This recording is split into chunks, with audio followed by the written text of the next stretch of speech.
সালাতের পরে কি করব, তাই না?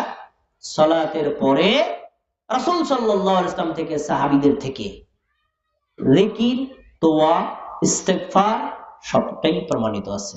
যা প্রমাণিত আছে প্রত্যেকটাই করতে হবে সাধ্যমতো। কিন্তু আমরা তো এটা করি না।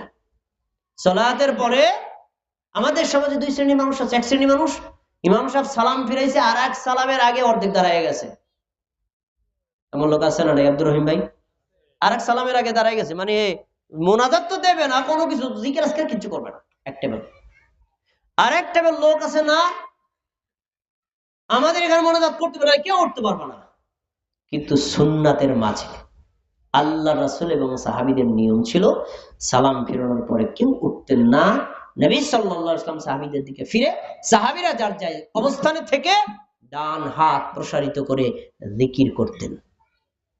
দেখি এই জিকিরগুলো আপনারা পারেন কিনা। সালাম ফিরানোর পরে একবার আল্লাহু আকবার বলার কথা বুখারীতে আছে। আব্দুল্লাহ ইবনে আব্বাস রাদিয়াল্লাহু আনহু বলেন, রাসূল সাল্লাল্লাহু আলাইহি ওয়াসাল্লাম সালাম ফিরানোর পরে আল্লাহু আকবার বলতেন, ওটা শুনে আমি বুঝতাম সালাত শেষ হয়ে গেছে। তাহলে আল্লাহু আকবার একটা জিকির, এটা কি জিকির না? এরপরে আস্তাগফিরুল্লাহ, আস্তাগফিরুল্লাহ, আস্তাগফিরুল্লাহ, এটা যেমন দোয়া, যেমন জিকির, তেমন ইস্তেগফার, তিনটাই। দোয়া ওইটা, জিকির ওইটা, ইস্তেগফার ওইটা। এখানে কয়েকটা ভুল আছে। আমরা অনেকে বলি আস্তাগফিরুল্লাহ রাব্বি মিন কুল্লি যামবি ওয়া আতুবু ইলাইহি, না, এই হাদিসে এই শব্দ আসে নাই। শব্দ আছে কি আস্তাগফিরুল্লাহ, আস্তাগফিরুল্লাহ আসে নাই। মানে তুমি আস্তাগফির মানে তুমি ক্ষমা চাও, আর আস্তাগফিরুল্লাহ মানে আমি ক্ষমা চাই। আপনি কি আরেকজনকে ক্ষমা চাইতে বলবেন না নিজে ক্ষমা চাইবেন? শব্দটা ঠিক করেন তো, সবাই বলেন আস্তাগফিরুল্লাহ। কয়বার? তিনবার। এই যে জিকির গুলো রাসূল সাল্লাল্লাহু আলাইহি ওয়াসাল্লাম সাহাবীদের থেকে প্রমাণিত। এরপরে আল্লাহুম্মা আনতাস সালাম ওয়া মিনকাস সালাম তাবারাকতা ইয়া যাল জালালি ওয়াল ইকরাম। রাসূল সাল্লাল্লাহু আলাইহি ওয়াসাল্লাম এই দোয়া করতেন। তাহলে এই দোয়াটা করা কি সুন্নাত? এগুলো আপনি না করে দাঁড়ায় গেলেন কেন? এরপরে আরো আছে, লা ইলাহা ইল্লাল্লাহু ওয়াহদাহু লা শারীকা লাহু লাহুল মুলকু ওয়া লাহুল হামদু ওয়া হুয়া আলা কুল্লি শাইইন কাদির। এটা যেমন দোয়া, তেমন জিকির, তেমন ইস্তেগফার, একই। তারপরে আরেকটা বলতেন, আল্লাহুম্মা লা মানিআ লিমা আতাইতা ওয়া লা মুতিআ লিমা মানাতা। আল্লাহ, আপনি যদি কাউকে কিছু দেন, পৃথিবীর কেউ ঠেকাতে পারে না, আর আপনি যদি না দেন, কেউ দিতেও। এটাও তো একটা মুনাজাত, এটাও তো একটা দোয়া। কয়জনে করেন? করেন না। এরপরে আর আছে, আল্লাহুম্মা আইন্নি আলা যিকরিকা ওয়া শুকরিকা ওয়া হুসনি ইবাদাতিক। হে আল্লাহ, আমি আপনার কাছে সাহায্য চাই আপনার জিকির করার ব্যাপারে, অশুকরিকা আপনার কৃতজ্ঞতা প্রকাশের ব্যাপারে, অহস্নে ইবাদাতিকা সুন্দর ইবাদত করার ব্যাপারে। কার কাছে সাহায্য চাই? এটা কি মুনাজাত না? এই তো দোয়া চলতেছে, মুনাজাত চলতেছে। এরপরে রব্বিকিনি আযাবাকা ইয়াওমা তাজমাউ ইবাদাক। আমার রব, কিয়ামতের দিন সমস্ত বান্দাদেরকে যখন আপনি কিয়ামতের দিন উঠাবেন, সেদিন আপনি আমাকে আপনার আযাব থেকে রক্ষা করবেন। এটা কি দোয়া না? এটা কি মুনাজাত না? এটা কি জিকির না? এগুলো তো কেউ করে না। আরেকটা সবাই আপনারা পারেন, আপনাদের আলেমরা পড়ে, সুবহানা রাব্বিকা রাব্বিল ইজ্জাতি আম্মা ইয়াসিফুন ওয়া সালামুন আলাল মুরসালিন ওয়ালহামদুলিল্লাহি রাব্বিল আলামিন। এটাও আমাদের নবী পড়তেন, সাহাবীরা পড়তেন। প্রশ্ন আপনাদের কাছে, এগুলো কি সুন্নাতের পরে না ফরজের পরে? পাঁচ ওয়াক্ত ফরজের পর, সুন্নাতকে সামনে রেখে। সুন্নাত এইগুলো জিকির করা শেষ, দাঁড়ায় এবার সুন্নাত করবেন। সুন্নাত করা শেষ, এবার আপনি হাত তুলে আল্লাহর কাছে দোয়া করেন, আল্লাহর কাছে দোয়া করেন, আপনার যা মনে চায় তাই করেন। কিন্তু আমরা কি করি? সালাম ফিরানোর পরে দাঁড়ায় গিয়ে সুন্নাত পড়লাম, সুন্নাত পড়ে কোন সময় মসজিদ থেকে বের হবে, জিকিরের ধারো কাছেও নাই। এমন মুসল্লি কি নাই? আছে। এরা সুন্নাত বোঝে নাই। এবার দেখেন, মুসনাদে আহমদের হাদিস বলছি, ওমর ইবনে খাত্তাব রাদিয়াল্লাহু তাআলা একদিন জামাতের সাথে আমাদের নবীর পিছনে সালাত আদায় করছিলেন। ইমাম ছিলেন মুহাম্মদ সাল্লাল্লাহু আলাইহি সাল্লাম। একজন সাহাবী সালামের পরে সাথে সাথে দাঁড়ায় গেছে।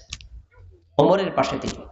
তখন ওমর ইবনে খাত্তাব রাদিয়াল্লাহু তাআলা হাত ধরে বললেন, ইজলিস, বসো। নামাজের সাথে সাথে দাঁড়ায় গেল কেন? তখন রাসূল সাল্লাল্লাহু আলাইহি ওয়াসাল্লাম ওমরের কর্ম দেখে বললেন, আহসানা ইবনে খাত্তাব, আপনি ওমর ইবনে খাত্তাব একটা সুন্দর কাজ করেছে। তাহলে বোঝা গেল সালামের সাথে সাথে দাঁড়ানো যাবে না, জিকির আজকার করে তারপরে সুন্নাত পড়তে হবে। রাসূলের সুন্নাত, সাহাবীদের সুন্নাত আমাদের সমাজ থেকে হারায় গেছে। আসুন, এতক্ষণ যে জিকির গুলো বললাম সবাই হয়তো জানা নাই, আলেম ওলামা দেখলাম পড়বো আমার সাথে, তারা জানে। এখন আমি 3-4টা আমল বলবো, এগুলো সবই আপনাদের আমলের যোগ্য, জানেন, কিন্তু ফজিলত না জানার কারণে আমল করতে পারেন না। আসেন আমরা 3 তাসবির একটু ফজিলত আলোচনা করি। 3 তাসবিহ মানে সুবহানাল্লাহ, আলহামদুলিল্লাহ, আল্লাহু আকবার। প্রত্যেক ফরজ সালাতের পরে 3 তাসবিহ আমাদের পড়া উচিত, তারপরে সুন্নাত পড়ে এরপরে আমরা যার যার মতো বিদায় নিব।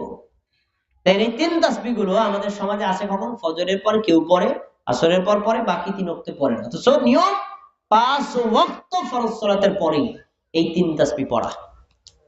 আসুন আমি একটু মনে করাই দিই আপনাদের। 33 বার সুবহানাল্লাহ, 33 বার আলহামদুলিল্লাহ, 33 বার আল্লাহু আকবার। কথা বলবেন সবাই আমার সাথে। 3 33 এ কত হয়? 99, তাই না? বুখারীর এই হাদিসটা এই 99 কথাই আছে। আসার পরে কি আসছে? রাসূলুল্লাহ সাল্লাল্লাহু আলাইহি ওয়াসাল্লাম বলেছেন, কোন আল্লাহর বান্দা বান্দি যদি প্রত্যেক ফরজ সালাতের পরে 33 বার সুবহানাল্লাহ, 33 বার আলহামদুলিল্লাহ, 33 বার আল্লাহু আকবার 99 সংখ্যার জিকিরটা করে, ওই ব্যক্তির আমলনামায় আল্লাহ তাআলা দেখেন হজের নেকি, ওমরার নেকি, যাকাতের নেকি, দানের নেকি, জিহাদের নেকি লিখে দেবেন। এই জিকিরটা কয়টা আমলের নেকি পাওয়া যাবে? 5টা নেকি পাওয়া যাবে। 1 নম্বর আমল। 2 নম্বর, 33 বার সুবহানাল্লাহ, 33 বার আলহামদুলিল্লাহ, 33 বার আল্লাহু আকবার। কত হয়েছে? 99। আগের সাথে মিলছে না? একটু পার্থক্য করার জন্য একবার বলবেন, লা ইলাহা ইল্লাল্লাহু ওয়াহদাহু লা শারীকা লাহু, লাহুল মুলকু ওয়া লাহুল হামদু ওয়া হুয়া আলা কুল্লি শাইইন কাদির। এই এক আগের 99 কত হয়েছে ভাই? 100। সহিহ মুসলিমের হাদিস, রাসূল সাল্লাল্লাহু আলাইহি ওয়াসাল্লাম বলেন, যে ব্যক্তি এই 100 সংখ্যার জিকিরটা করবে, ওই ব্যক্তির পাপ যদি সমুদ্রের ফেনার সমান হয়, গুফিরা লাহু, ওই ব্যক্তির সমুদ্রের ফেনার সমান পাপ আল্লাহ ক্ষমা করে দিবে।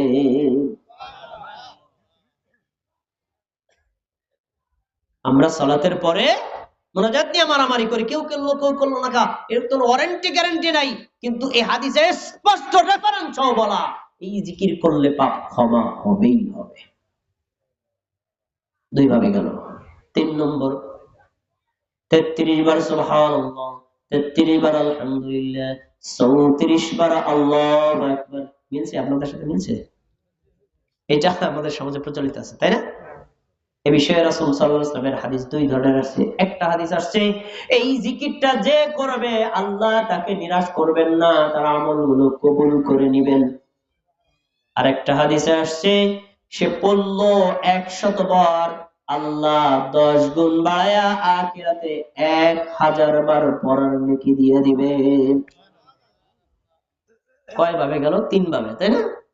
আরেকটা নতুন কথা বলে যাচ্ছি, আপনারা তো ভাবেন হুজুররা নতুন নতুন কথা বলে যে মানা যাবে না। আপনাদের এলাকার আলেমরাও একমত, কেউ দ্বিমত না। নতুন একটা আমল বলে যাচ্ছি, হয়তো কেউ জানতে পারে। সুনানে সহিহ হাদিস, রাসূল সাল্লাল্লাহু আলাইহি ওয়াসাল্লাম বলেন, যে ব্যক্তি 5 ওয়াক্ত ফরজ সালাতের পরে 10 বার সুবহানাল্লাহ, 10 বার আলহামদুলিল্লাহ, 10 বার আল্লাহু আকবার। কথা বলেন, সুবহানাল্লাহ কয়বার? আলহামদুলিল্লাহ কয়বার? আল্লাহু আকবার কয়বার? 3 দাতে কত হইছে? 40, 30। এই জিকিরটা যে আল্লাহর বান্দা বান্দি করবে, নবী সাল্লাল্লাহু আলাইহি ওয়াসাল্লাম বলেন, সে এক ওয়াক্ত করলো 30 বার, 5 ওয়াক্তে যদি করে 5 দিয়া 30 তে গুণ দেন, কত হয়? 150 বার, 150 বার। আমার নবী বলেছেন, আল্লাহ এই বান্দার উপর খুশি হয়া 10 গুণ বাড়ায়া 1500 বার পড়ার নেকি দিয়া দিবেন। হাদিসের পরের শব্দগুলো আসছে, ওই ব্যক্তির জন্য আল্লাহ জান্নাত নির্ধারণ করবে। এই আমলটাকে আপনাদের জানা আছে? জেনে নেন। আরেকটা বলছি, এটা আমার অনেকে জানেন। প্রত্যেক ফরজ সালাতের পরে 25 বার সুবহানাল্লাহ, 25 বার আলহামদুলিল্লাহ, 25 বার আল্লাহু আকবার। 3 × 25 কত হয়েছে? 75। আর 25 বার লা ইলাহা ইল্লাল্লাহ, এবার কত হয়েছে? 100। এই জিকিরটা কেউ যদি করে, তাহলে আমাদের নবীর সুন্নাত মোতাবেক একটি জিকির করা হয়। 3 তাসবিহ 5 ভাবে বললাম, দেখি আপনাদের মনে আছে কিনা। 33 বার সুবহানাল্লাহ, 33 বার আলহামদুলিল্লাহ, 33 বার আল্লাহু আকবার 1, 33 বার সুবহানাল্লাহ, 33 বার আলহামদুলিল্লাহ, 33 বার আল্লাহু আকবার, একবার লা ইলাহা ইল্লাল্লাহ বলবে, দুইটা গেল। 3 নম্বর 33 বার সুবহানাল্লাহ, 33 বার আলহামদুলিল্লাহ, 34 বার আল্লাহু আকবার। 4 নম্বর 10 বার সুবহানাল্লাহ, 10 বার আলহামদুলিল্লাহ, 10 বার আল্লাহু আকবার। এরপরে হলো 25 বার সুবহানাল্লাহ, 25 বার আলহামদুলিল্লাহ, 25 বার আল্লাহু আকবার, 25 বার লা ইলাহা ইল্লাল্লাহ। একজন মুমিন মুসলিম নারী বা পুরুষ যদি সময় পায়, প্রত্যেক ফরজ সালাতের পরে সুন্নাতকে সামনে রেখে 5টাই করবে। সময় নাই, তাহলে এর ভিতরে যেইটা বেশি নেকি মনে হয় ওইটা করবে। আরো সময় নাই, কমপক্ষে 10 বার সুবহানাল্লাহ, 10 বার আলহামদুলিল্লাহ, 10 বার আল্লাহু আকবার বলে তারপর সুন্নাতে দাঁড়াবে। এটাই হলো রাসূলের সুন্নাহ। আমরা যদি এই জিকির গুলো, আল্লাহ রাসূলের শেখানো, সাহাবীদের শেখানো এই জিকির গুলো প্রত্যেক মুসল্লি যার যার মতো করি, মোনাজাত কে করলো আর কে করলো না এটা নিয়ে ঝগড়া কিয়ামত পর্যন্ত লাগবে না। আমরা কি সুন্নাত গুলো আমল করতে রাজি আছি না? ইনশাআল্লাহ। আল্লাহ তাবারাকা ওয়া তাআলা আজকে আমরা ইবাদত কবুলের যে 4টা শর্ত বলেছি, সাথে সাথে যে আমলগুলো তুলে ধরেছি, আল্লাহ তাআলা আমাদের সবাইকে এই সুন্নাত মোতাবেক আমল করার এবং যাবতীয় বিদআতকে পরিত্যাগ করার তৌফিক দান করুন। আমিন। আসসালামু আলাইকুম ওয়া রাহমাতুল্লাহি ওয়া বারাকাতুহু।